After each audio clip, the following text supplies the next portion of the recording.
at noon.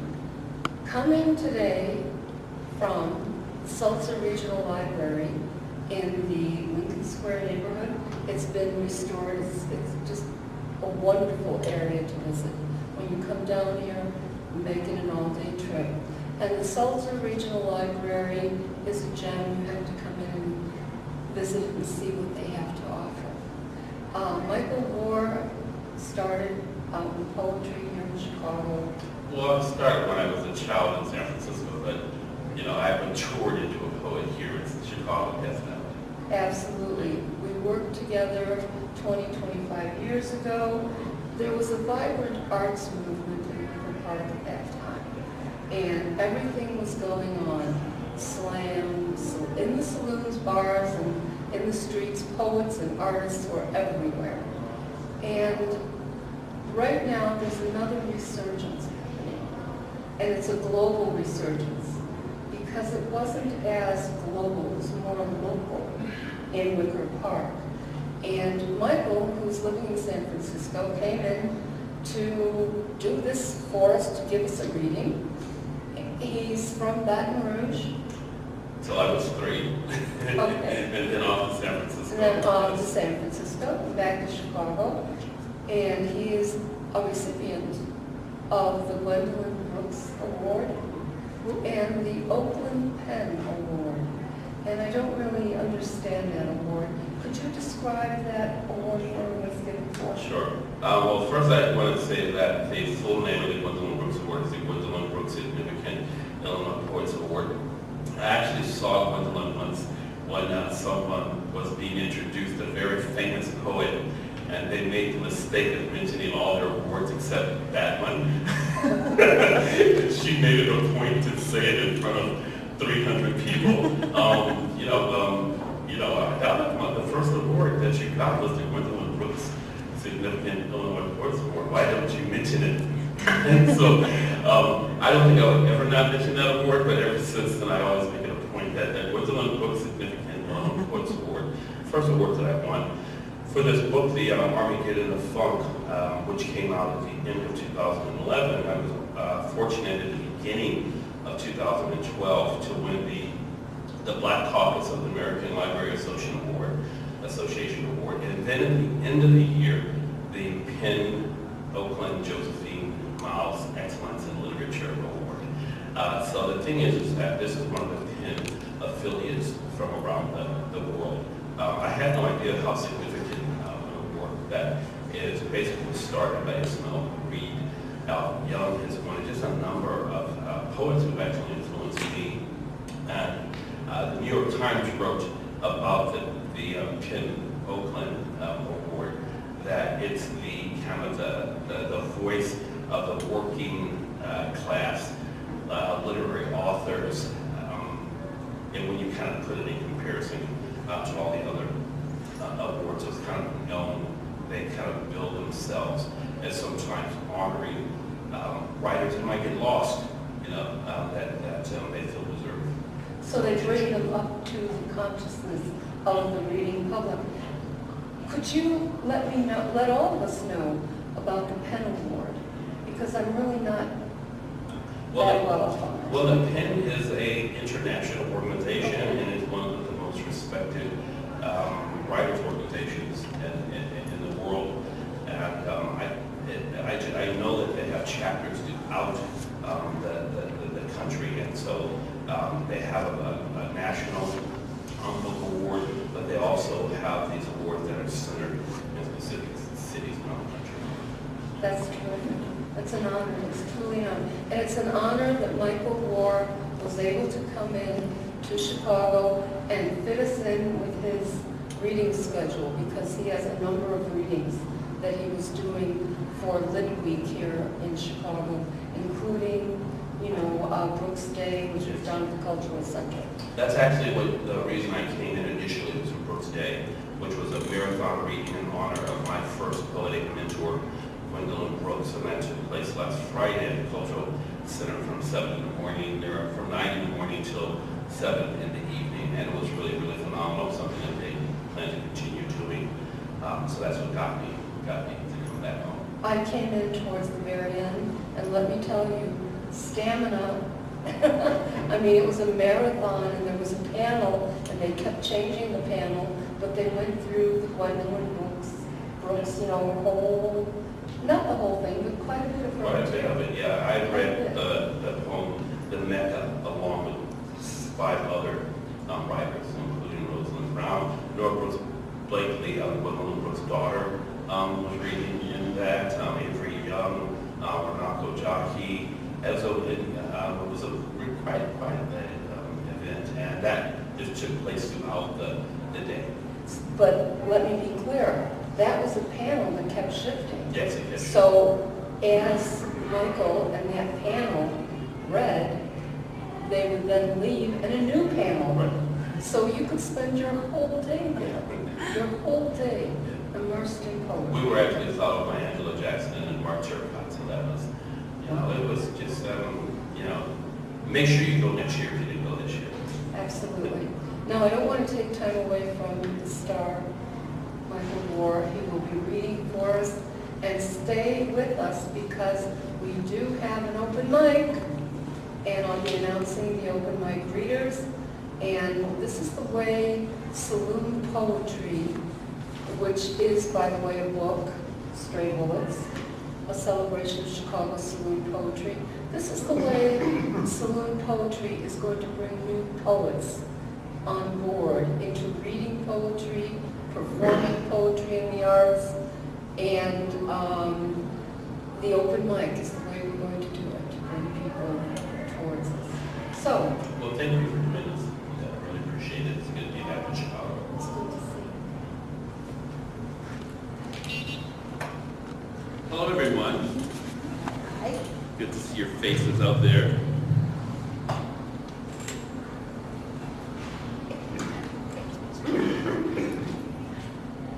Thank you.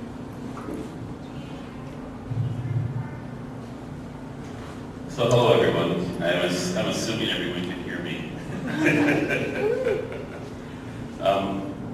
So it's good to be here, and I'm going to share some poems with you for about 30 minutes before we do the open mic. And I want to again thank Ida for putting this together. It was fascinating to revisit this book, which is quite a collection that represents, I think, a very significant time in the Chicago literary community. We call it Stray Bullets, but the full title is actually A Celebration of Chicago Saloon Poetry, Stray Bullets, and it's published by Teotihuacan Press. I will start with one of my Chicago poems, which actually happens to be in this, it's the book that it's the poem that I contributed to this book, and it also happens to appear in my first book, which was published by Teotihuacan Press, We Are All the Black Boy, and then reprinted in Stray Bullets. And those 2 books came out the same year, 1991, which was something else that I came to realize after revisiting the book. I want to urge you to take a look at this, to see the diversity of the poets in the book. But also, some of these poets are no longer with us. There are other Chicago poets that are no longer with us that are not in this book, but I want to dedicate this reading today to all of those who have passed. This poem, Rain on Ice, as I said, was in my first book, We Were All the Black Boy, but I'm going to read it from Stray Bullets.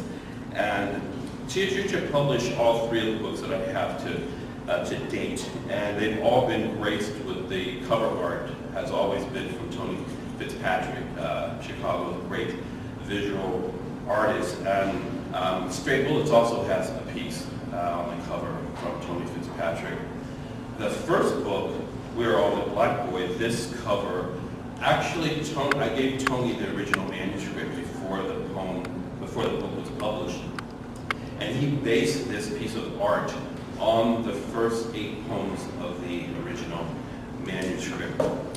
So let me read We're All the Black Boy. Every once in a while there's a poem that I actually know by heart, but I like to make that identification between publication and poetry, the printed word and the spoken word. So Even if I know the poem by heart, I always choose to have the book in front of me. This is Braid on Ice, the L Train poem. There's a seat right next to me on the Milwaukee L, obviously vacant, awaiting some loop-bound occupant. Riders from Ukrainian village or maybe Warsaw rush past me in righteous but ignorant horror, not calmed by my Da Vinci tie or Bass Boy penny loafers, apparently not reassured by my literary look, unmoved by my perusal of the New York Review of Books. To them, I am Cabrini Green strapped to an attaché case, and for instilled fear of being robbed, stabbed, raped, or worse, conversed with incoherently, they dare not sit next to me. I am the color purple in a navy blue overcoat. I am Bigger Thomas on his way to work. I may be Nat Turner on urbanized revolt. I am Mandingo with a big, thick, black Toshiba laptop. I am Superfly with Oxford collar and Harvard law degree. An invisible do-rag hovers above my missing Malcolm X shades that are bulge in my pocket, and it just might be a blade. I am the stereotypical cause effect that masochistically strikes them blind. I am the charred rope with which they hang their consciousness during terrorized imprisonment of Hollywood for matted blackness. It's an undefiled seat adjacent to the door, opening at the same loop stall outside the Deco art marble plantation at which we all are hourly enslaved. So that's Braid on Ice, and that was my contribution to Stray Bullets. So a good friend of mine is here today, and I told myself that if Mitch Mitarkovic showed up, that I was going to read that poem, which was also published in my first book. It's a poem called La Mujer, to Mitar's bass. I was watching Mitch perform with David Hernandez in Street Sounds. He was the composer of a lot of the music that Street Sounds performed. And I asked him, because I was so moved by his performance on the bass, that I went up to him afterwards and said, do you have I asked him what, I think I asked what did La Mujer mean? And he said, the woman? And I said, yes, of course. That's exactly what I kind of got the feel of when I watched him playing the bass. So this is a love poem, actually.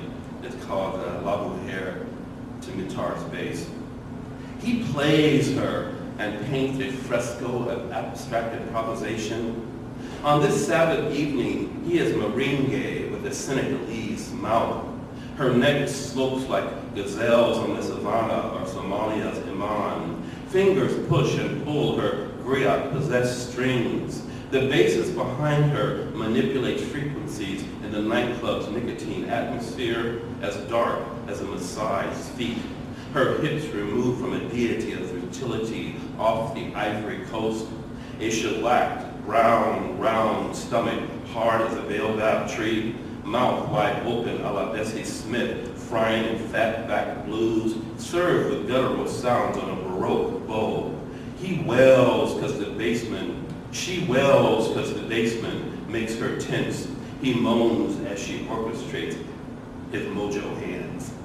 So that's from November 1988. I think this book came out in 1989, so just barely made it into the book. And we actually recorded that. Something else that Chiachucha Press did early on before a lot of this was being done, in addition to having published Stray Bulletin,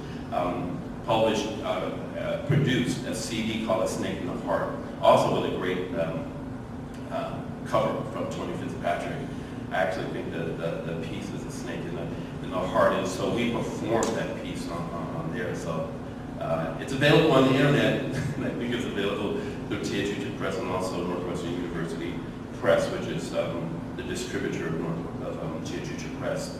So the I want to read another book, another poem from this first book, because this not only important to me because it's my first book, but also because it's just a book that is so identified with that scene, with that community of poets in Chicago at the time, but also because I'm going to use it as like a transition into some of my other work, a lot of which is very autobiographical and very place-based.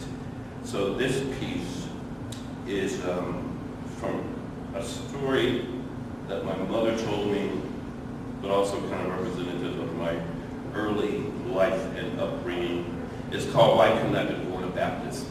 So I grew up as a Jehovah's Witness in San Francisco, and but my parents had been Baptists in the South. But when my mother moved to San Francisco, before my father got there, she became a Jehovah's Witness, and so that was actually caused a schism, a religious schism in the family. Why couldn't I have been born a Baptist? Senseless of harmony, we moaned our Druid-spawned version of a lifeless praise jar hymn. In the hidden background, silent but loud, some heard a higher being screaming, "Can I get the drummer some?" The funk sliding round the rims of our ears, waiting to be rhythmed and bluesed away from a monotonous religious waltz. Fantasizing about being born a Baptist, swinging to the hallelujah palpitations that reproduce rock and roll. If only one Saturday morning she had not opened the front door, letting them into our project home, I might have been a Baptist. Like she once was in New Orleans, she remembered the fat black lady in flowing white Sunday silk, with her hands flying in the ether, eyes sealed, mouth open, and hair pointing back toward the pulpit as it pulled by the palm of the preacher's hand, trying to recapture her fat black soul. His process dew glowing with the power of Jesus and burning lie. All I wanted was the woman's music. I think I left a few lines out of that poem. Lines that I like, so I'm gonna go to the middle of the poem and read them again. If only one Saturday morning she had not opened the front door, letting them into our project home, I might have been a Baptist, like she once was in New Orleans. She remembered the fat black lady in flowing white Sunday silk, so bloated with the Holy Spirit she burst straight through the church door, not stopping running till she couldn't hear the banging of the gospel no more. I wanted to be that fat black lady with her hands swayed in the ether, eyes sealed, mouth open, and hair pointed back toward the pulpit as it pulled by the palm of the preacher's hand, trying to recapture her fat black soul, his process dew glowing with the power of Jesus and burning lie. All I wanted was the woman's music. That's what happens when you haven't read from your first book in a long time. A lot of these poems I haven't read out loud for years. So as I said, I grew up in San Francisco, but I was born in Baton Rouge, and this is another book that I used to read a lot in Chicago, and again, there's music performed to this at some point, and I've heard other people do their interpretations of it. Zara Baker, Glenda Zara Baker, and Emily Hooper-Mansana, who are storytellers, have performed this on occasion. And this is a poem that also takes me back to where I was born, called Back to, this was called Back to Baton Rouge. Last time I crushed this blackened soil, Roy Rogers was my hero. I squatted and painted rocks red with nail polish, the green ice from a Dixie cup dripping down my chin. My grandfather, black as an eclipse, his Choctaw hair shining, his rusty carpenter hands twisting chicken necks at breakfast. My great aunt's farm smothered in shade and magnolias. My father's sky blue continental, its imperialistic grinning grill splattered with the state of Texas. My baby sister peeing beside the car. That was Louisiana. A jar of pickled pig lips reminds me where I come from, where gumbo ain't nouveau cuisine, and folks in every parish affectionately call me cuz, bringing the Baptist holy schism that blocked our childhood dance. I am prodigal returning to root, power book in tow, out of place, embraced, my Frisco Chi-town artist twang mixing with their twang. They curl yes ma'ams to my West Coast mother.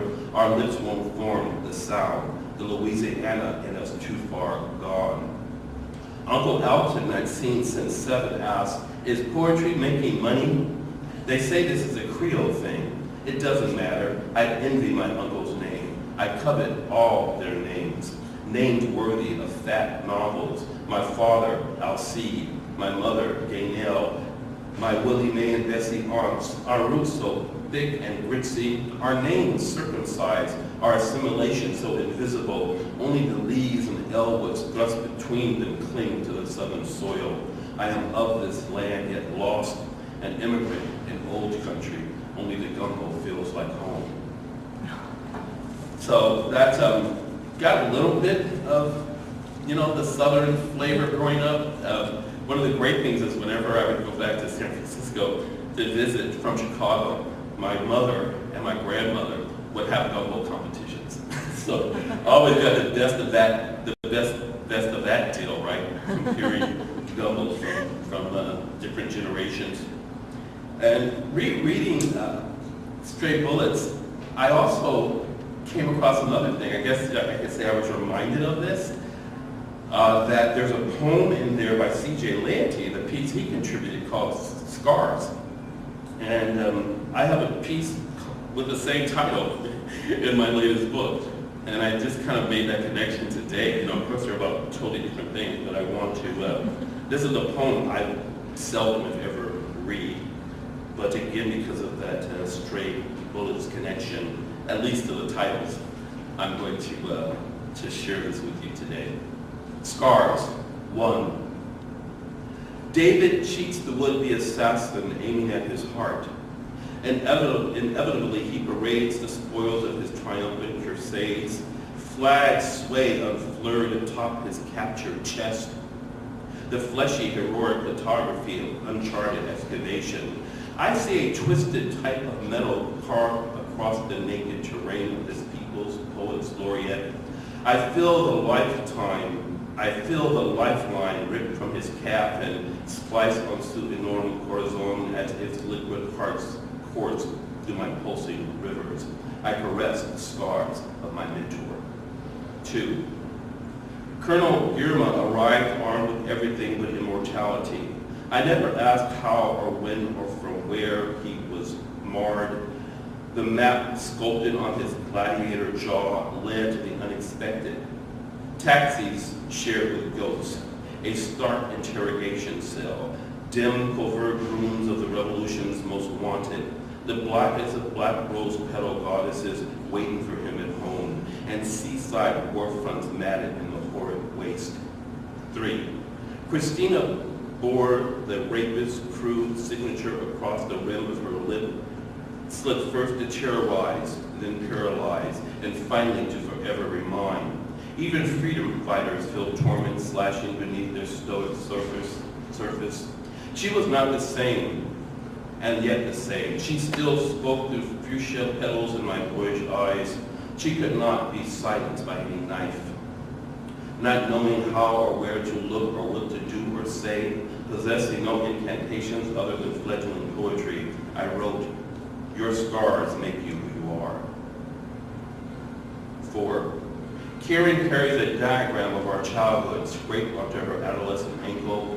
The spokes of our brother's bicycle left her branded. For what? The thrill of a look no hands moment? I've stored the shrieking and the drama. I see her hanging to Jerome's waist. I've forgotten the how, precisely why the letting go happened. How did the foot even enter a spinning wheel? I could ask her, except we barely talked. We who innocently babbled our own secret sibling pig Latin. I craved science to explain such an unlikely feat, like Lake Kiva, settled in Africa's Great Rift Valley, exploding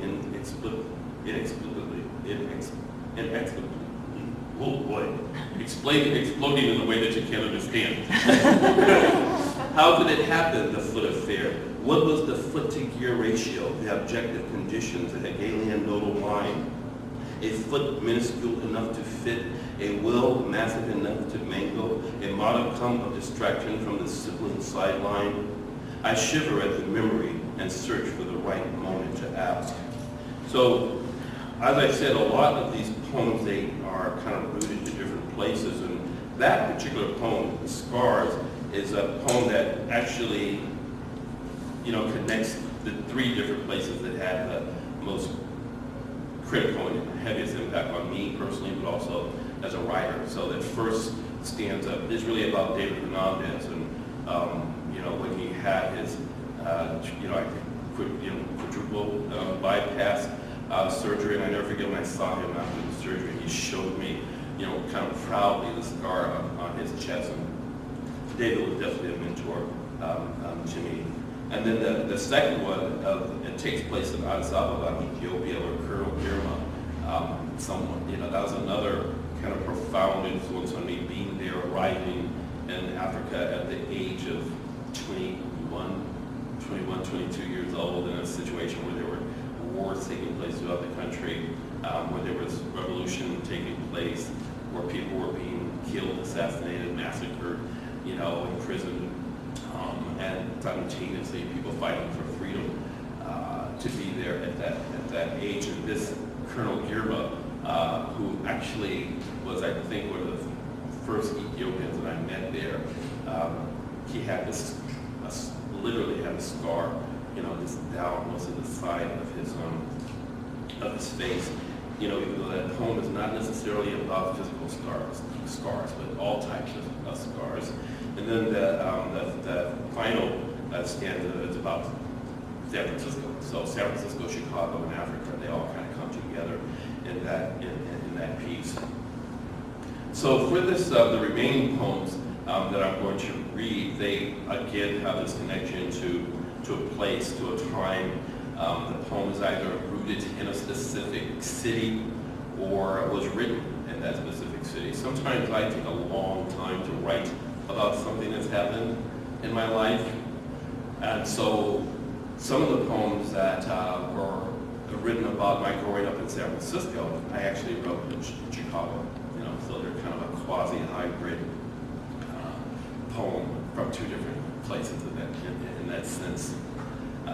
One of the poems that I want to read from my new book, The Armageddon of Funk, is this poem called Street Signs, Convolutions, and Other California Coincidences, which is about my return to San Francisco after living in Chicago for some 20 years.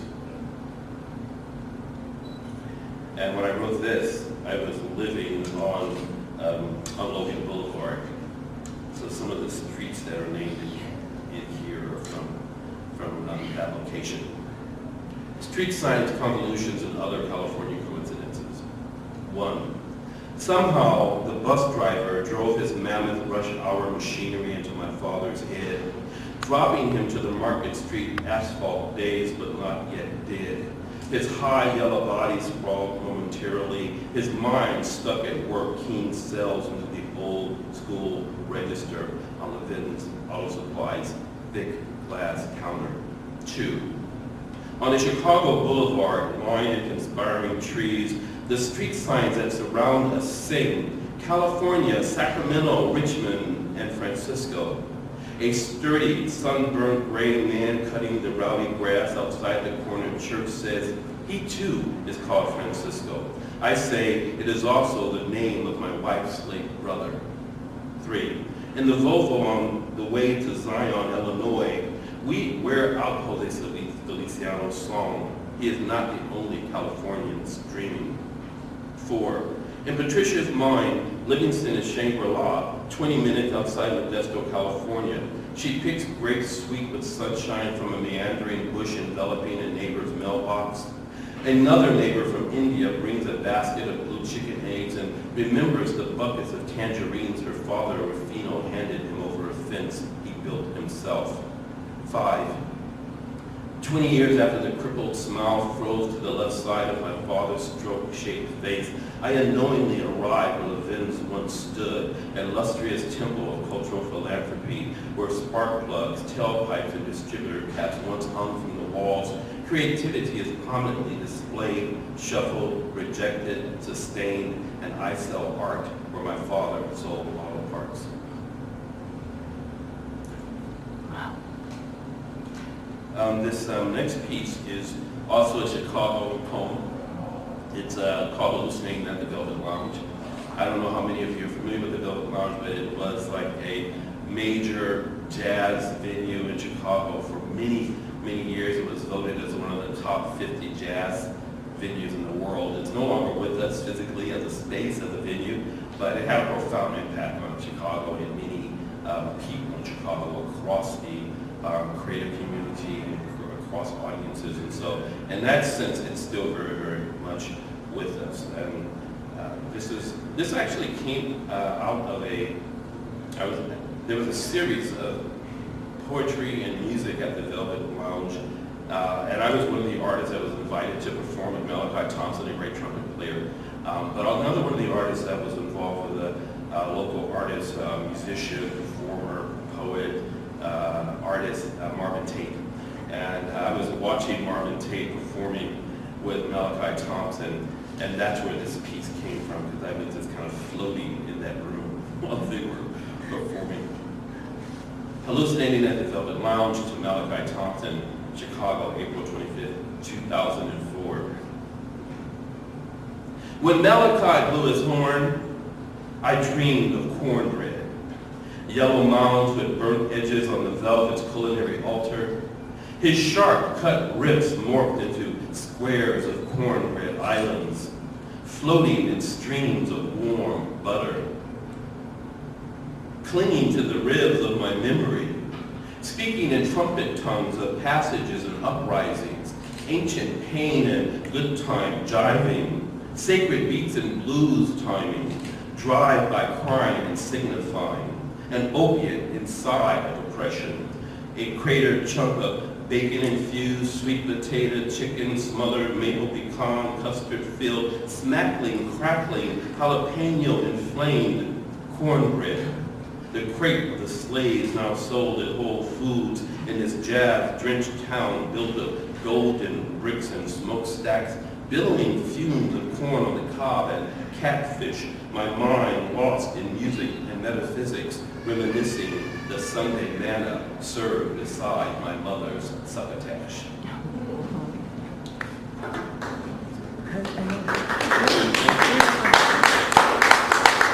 So I'm going to do one more piece from the latest book, The Armageddon of Funk. And this is a piece called Duke Checks Out Ella as She Scats Like That. And this is also dedicated to someone. This is dedicated to Quincy Troop, great poet. One of his books that he's really well known for is the book Miles Davis, biography of Miles Davis. And I'm very influenced by his writing and his performances, and so I dedicated this poem to him. But the place, I always refer to a spark that causes me to write a poem. I feel like I write a poem about anything. I can write a poem about these chairs, but I choose not to. There needs to be this thing that makes it become a poem. It's just, I have no choice. And I call that a spark. So this poem, for instance, really comes from something that was in my mind for many, many years, and that is how culture and art can help people survive oppression, help them survive it, help them do away with it. That culture and art is really essential to that. And of course, from my perspective, being most familiar with that struggle among African American and Black people throughout the world. But I think every culture has that in their history. Some time when culture has played that role. And so I wanted to write a poem about that. And I kept trying, and it didn't come out poetically. It wasn't a poem. You know, I could have chosen to do an essay, I could have written a magazine article. There's all these different forms it could take, but I wanted it to be a poem. So I kept struggling with it. And then one day, something that had totally seemingly nothing to do with that effort, I was watching this old video clip of Duke Ellington performing with Ella Fitzgerald. And at one point, Ella Fitzgerald just starts spontaneously scatting, and Duke Ellington wasn't expecting it.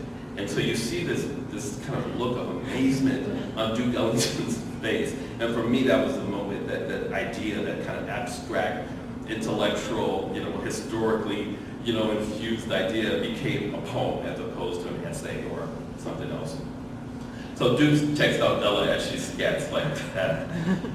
When Ella starts scatting, she, Magnolia, planted beside Duke, playing that tone on Ouija board, and he swings her that slick startled woman, you too bad, intonation. When the Duke do that, survival becomes a god to marvel at, even as a creator of Mount Kilimanjaro. Survival transmuted from sanctimonious sanctioned genocide to African angels swinging that singing like a trumpet made of clouds and lightning, toppling walls in a way that can only be called biblical, metaphysical, in the umbilical between heaven and Hades, where the devil is an angel stringing sounds that defy atrocity. When Ella starts scatting, and in an approaching layer of time, Nina Simone wells of four women after Lady Day cast southern trees in a bright white light that not only dreamily signaled death, but was death. And we are majestically resurrected by Mahalia. A miracle happens, continues to happen, more than a mere resurrection, a triumph over inhumanity. When Ella starts scatting because the trumpet man Armstrong momentarily, then momentously forgot his words and spontaneously started this ingenious tongue, and James Brown put horns and strings and funk and things, a primal electrified scream all in the same thing, and Papa's Got a Brand New Bag tells us it is never ending, always something new and penetrating the old, like the digital ripping off of the G-Father's analog riffs by the hip-hopping Callaways of today.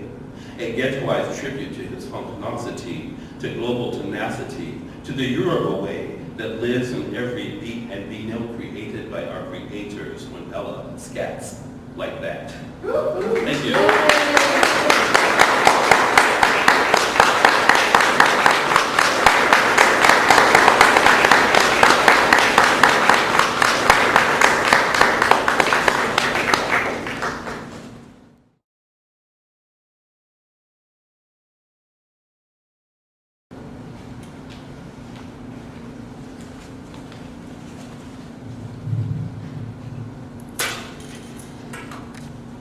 Hi. We're going to continue with the open mic portion of Poetry Saloon at noon, and we're going to have a rotation of readers. Janet Kuipers, Ben Clark, Stevie Edwards, and Josh Gaines. And full disclosure, Josh Gaines has been with us since the beginning. He's been doing the open mic. However, he is going to be leaving us. He's moving out of state. He's been working with us as a volunteer. Janet Kuipers has been working with us as a volunteer. She has a wonderful, she runs her own venue, by the way.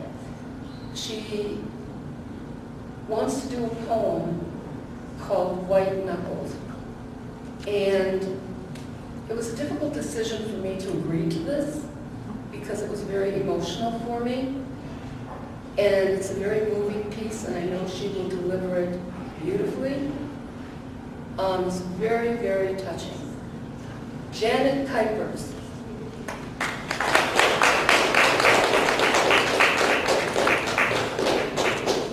Thank you.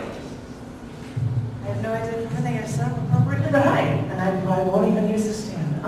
You had actually asked for the poem, the periodic table poem, Copper, so I was assuming that I was doing both, and thank you for allowing that for me, but I'll be as quick as I can, and as emotional as I can. I worked as a Queen's Rate workshop, so that's taken for years, so I thought I should just start with White Knuckles. The hot air was sticking to her skin, almost pulling, tugging at her very flesh as she walked outside down the stairs from that train station. And just then, a breeze, hot and sticky, it hit her in just the wrong way, or brushed against her lower neck, and she felt his breath again. Not his breath when he raped her, but just his stench. Hot, rank, when he was just close to her. Her breath quickened like the catch of her breath when she's just stopped crying. Oh, the emotion is there, not going away. She walks to the bottom of the stairs, railing, white-knuckled by those small, tender hands, the hands of a child. And that 90-degree breeze suddenly gives her a chill. They say that when you get a chill, it means a goose walked over your grave. She knows better. She knows that it is him walking, and that he trapped that child in that grave.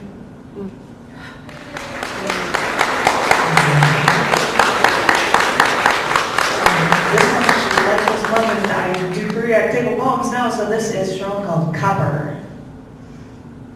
The metallic taste in your mouth isn't just copper. I know you think you know the taste, but lick a coin, since most U.S. coins are usually 3/4 that element.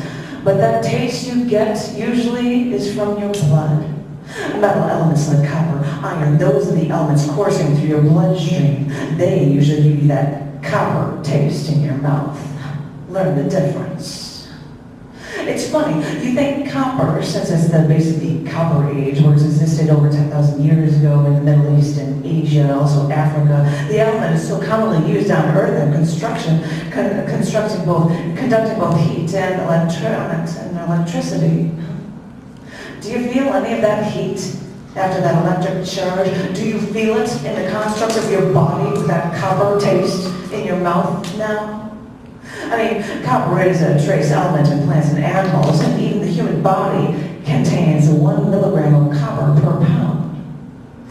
But you know, what I think is really funny is that copper-jacketed bullets were not invented until Lieutenant Colonel Edward Rubin in the Swiss Army used it in 1862, and the first Google search for copper-jacketed bullets actually got a link to making your own copper-jacketed bullets.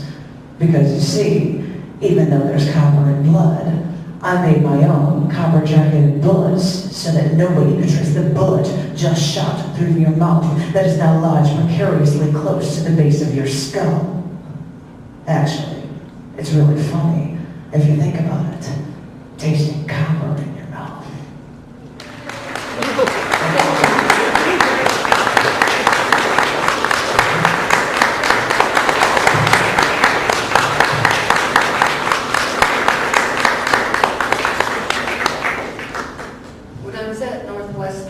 I had an opportunity to speak to the poet laureate of South Africa, Dennis Brutus, and I asked him when he writes, why does he talk about the rape of South Africa? And what does rape mean to him in that context? And he said that for him, his country was raped in the sense that its growth was stunted, it was stopped, it was deadened, and he wanted it to become alive again. Okay? So as an individual, we experience the rape, as women, as men, as children, and countries, civilizations, all kinds of, the word can be applied to more than an individual being raped. That is what I want to say. Now, I have the next reader up, his name is Ben Clark, and he's part of a tour called Little Bones. And they are in town performing at various venues, but they're here with us right now. I give you Ben Clark.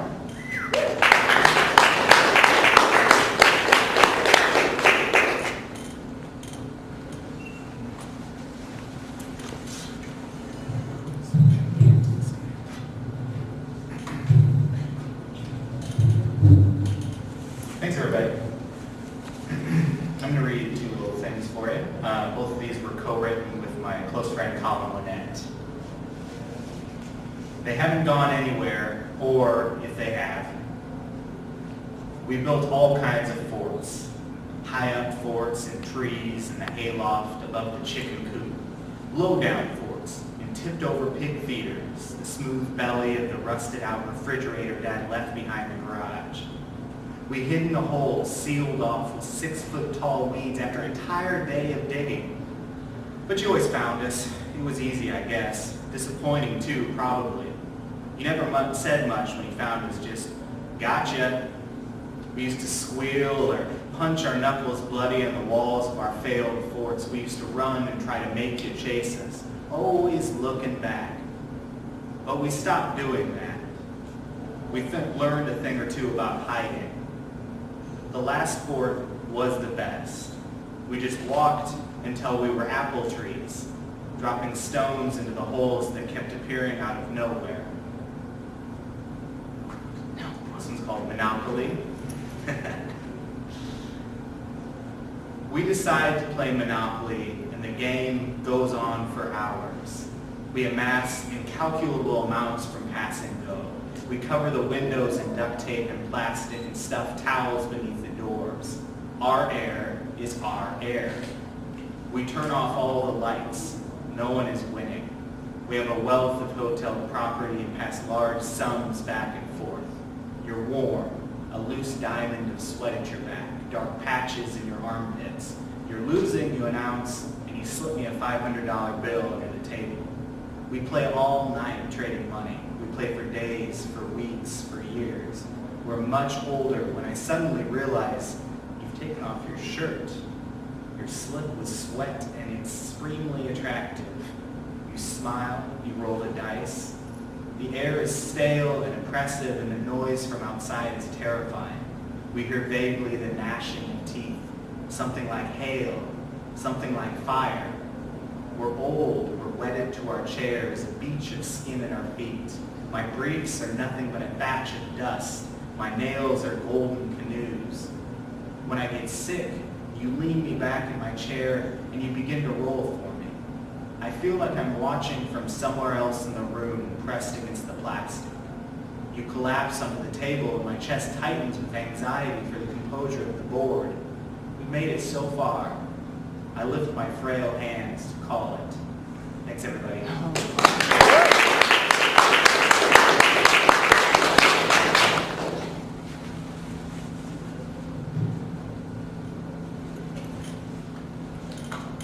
Thank you, Ben Clark. Thank you.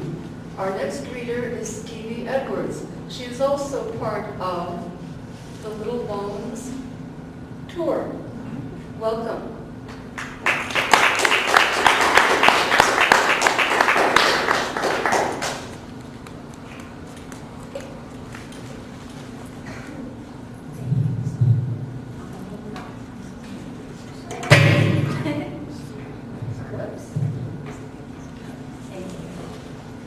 I'm also going to just read 2 poems. One of them is from our Little Bones chapbooks that we made special for the tour. This poem is called For Hipsters Who Wear Fake Glasses. There's an epidemic now in her park. I'm not sure if you've noticed, but for hipsters who wear fake glasses. Having already taken my eyes out for the night, I cannot discern what my love's face is doing in the dim lamplight. Mood light that's called by those who can see, to see the defects of another's body, of their own. Each year, the optometrist says that my capacity for unaided wonder in cheekbones and hillsides has lessened, is lessening, is moving toward nostalgia. Memory, it is Sunday. I am 9, rousing my mother from bed with coffee. Her eyes agape search my face, wandering around its edges. She misjudges the cup and scalds her right arm. My eyes, they must do that, grapple for a focal point like a twirling ballerina. I've memorized my kitchen by its form, the coffee pot next to the good outlet, oil and vinegar on the stove top. My fear begins here, in laundry baskets and playthings my future may leave in the living room without warning. Myopic, I will break against the small unknowns. I'm trying not to lose an inch of this world. The gush of a bloody knee, the kneeling of the sun come evening, the face of a son to come in 5 years, when I will see less but enough to know which parts of me he bears.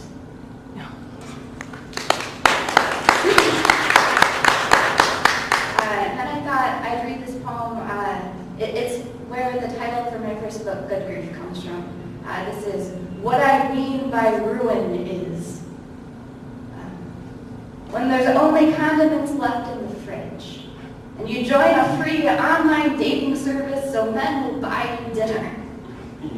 When you've shut the night, the dull blade of indecision, and gulped down everything, even the pearls. When some old left-handed love has left your guitar strung backwards, and you can't find any songs for rain in its frets. When you wake up next to the body of your past and it looks ready to wrinkle and bald. When the last burn of summer is peeling from your breast and there's nothing left to husk the pale raw of new flesh. When the woman who wears her hair in the old way quits mumbling about Jesus on street corners and takes her salvation pamphlets to a pauper's grave. When you're too ugly to pray, but to pray, and the only voice on the drunk subway wails, good grief. Thank you, guys.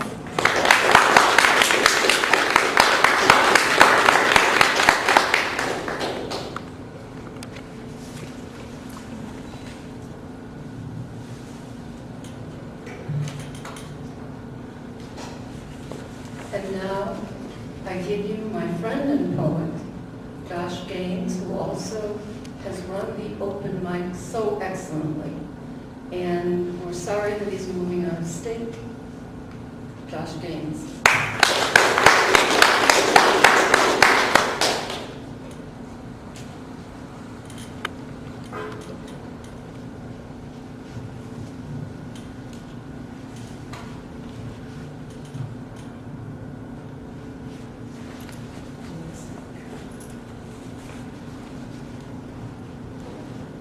Thank you, Ina, and thank you so much for reading.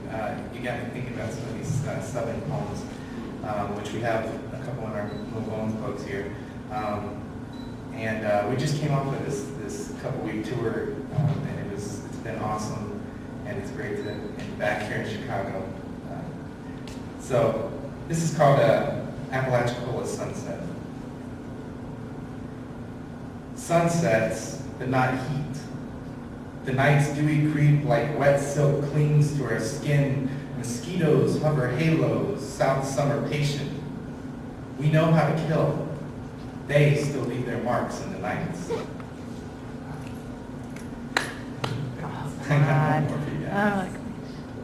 This one's called Blue. I was born to muddy waters in a shotgun bedroom and across from a Piggly Wiggly by the light of Virgin Mary night lights reflected off spinning vinyl. The rebirth of notes, a needle grinding, a Hurricane Camille scratch back 4 seconds and back 4 seconds and back. That constant resurrection of Robert Johnson's two-tape Delta slide taught me how to speak in gurgly repetition. My favorite color was the sky, and that hue my father told me was this music. And blue was more than color to me. I was born blue. I took blue into my reflective eyes and stared up for more. I took the sky in between dawn and dusk and wrapped it around me, named it security. Years later, in these days of my New York City future, while trumpets exhaled, I would slouch off that safety and breathe in a new heartbeat, that bop jazz beat, and it was Charlie Parker's horn that taught me how to love. Deep-rooted, alley-oop-footed, off-tempo, sweet and sour with all my awkward heart, and somehow my two negatives multiplied would join always in harmony. But I still regress in these more melancholy moments to sheets of memories, warm delta rains wrapped around me like a papoose in the past predictability.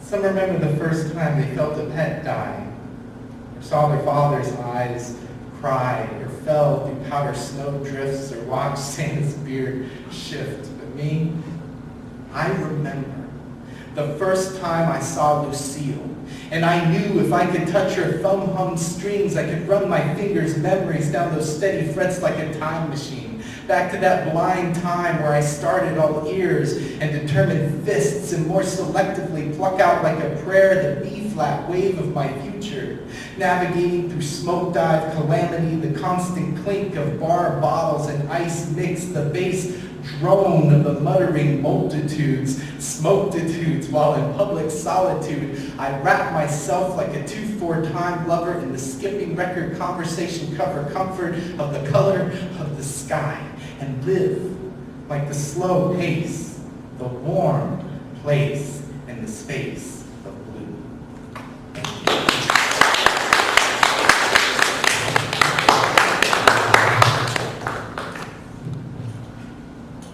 I'd like to thank Susan Wilner of the Sulzer Regional Library. I think I've gotten all that straight. Sulzer Regional Library here in Chicago, 4455 North Lincoln.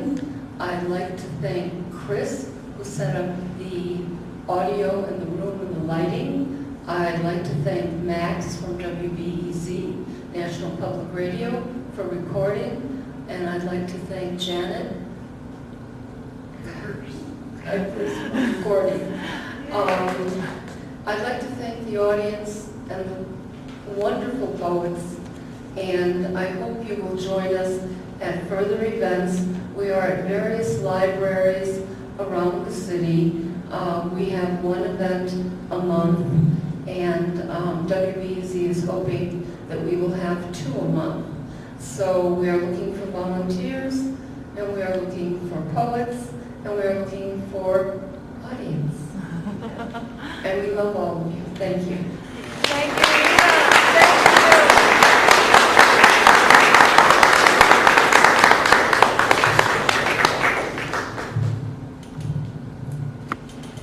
I want to thank Ida Jablanovic for bringing the Poetry Saloon at noon to the Sulzer Library. And thank you all for joining us this afternoon.